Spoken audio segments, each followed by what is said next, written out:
বেসরকারি মেডিকেল কলেজে দ্বিতীয় সার্কুলার দেওয়া হোক, যেহেতু এখনও 600-র অধিক সিট খালি আছে। এই সিটগুলো পূরণ করার জন্য দ্বিতীয় সার্কুলার দেওয়া হোক। আমরা সবাই এতদিন অধীর আগ্রহে অপেক্ষা করেছিলাম যে দ্বিতীয় সার্কুলার দেওয়া হবে এবং আমরা ভর্তি হব। আমরা দেখেছি বিগত বছরগুলোতে প্রথম সার্কুলারে শিক্ষার্থী নেওয়ার পরেও দ্বিতীয় এবং তৃতীয় সার্কুলার দেওয়া হতো এবং স্বাস্থ্য শিক্ষা অধিদপ্তর এবং স্বাস্থ্য মন্ত্রণালয় থেকে প্রতি বছরই সার্কুলার দেওয়া হয় 2-3টা এরকম। কিন্তু এবার একটা সার্কুলার দিয়েই ওনারা পোর্টাল অফ করে দিয়েছে এবং দ্বিতীয় আর তৃতীয় সার্কুলার দিচ্ছেন না। এখন আমরা তো এতদিন অপেক্ষা করেছিলাম যে দ্বিতীয় সার্কুলার দেওয়া হবে, যেহেতু প্রত্যেক বছরই দেওয়া হচ্ছে এবং এবছর তো বিদেশিদের সিটও অনেক খালি আছে। ওই সিটগুলোতেও আমাদের নিক।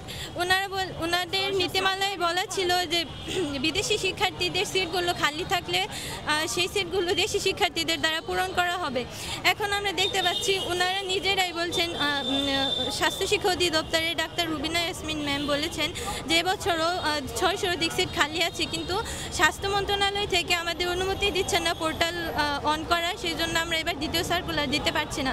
আমরা স্বাস্থ্য শিক্ষা অধিদপ্তর স্বাস্থ্য মন্ত্রণালয়ে বারবার গিয়েছি। ওনারা আমাদের বলেছেন, স্বাস্থ্য শিক্ষা অধিদপ্তর বলেছেন যে আমাদের এখানে কিছু করার নাই, তোমরা মন্ত্রণালয়ে যাও।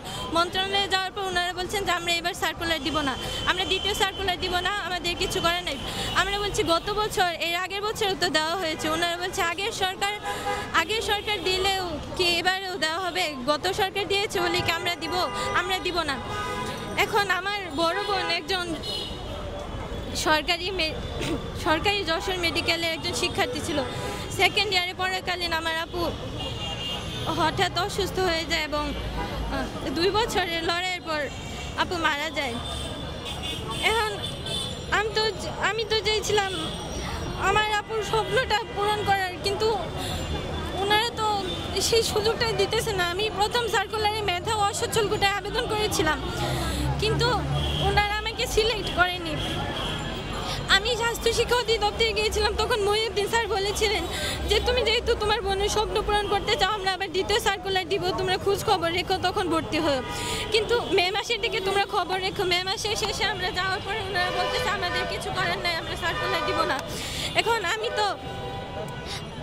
আমি তো আমার মৃত বোনের স্বপ্ন পূরণ করতে পারি না, আমার নিজের স্বপ্ন পূরণ করতে পারতেছি না। ওনারা কি জন্য এরকম করতেছেন আমাদের সাথে? এখনও তো অনেক সিট ফাঁকা আছে, ওই সিটগুলো ওনারা পূরণ করুক, আমাদের নিয়ে নিক।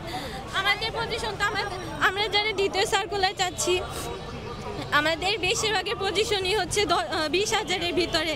আমরা কি এই সিটগুলোতে ভর্তি হওয়ার যোগ্য না? ওনারা তো জানেন। আমরা গত 15 জন আমরা আন্দোলন করতে গিয়েছিলাম শিক্ষা অধিদপ্তরে, ওখানে আমাদের উপর হামলা করা হয় এবং আমাদেরকে বলা হয় যে তোমরা আন্দোলন করলেও লাভ নাই, আমরা সার্কুলার দিব না। এখন আমি তো আমার স্বপ্ন পূরণ করতে পারি নাই, আমার বড় বোনের স্বপ্ন পূরণ করতে পারি নাই। আমার আব্বু আম্মু তো চেয়েছিল যে আমার 2 মেয়ে ডাক্তার হবে, কিন্তু ভাগ্যের নির্মম পরিহাস, এখন আমার বোন তো দুনিয়া থেকে চলে গেছে। আপু তো ওনার স্বপ্ন পূরণ করতে পারি নাই এবং আমিও এখন পারছি না।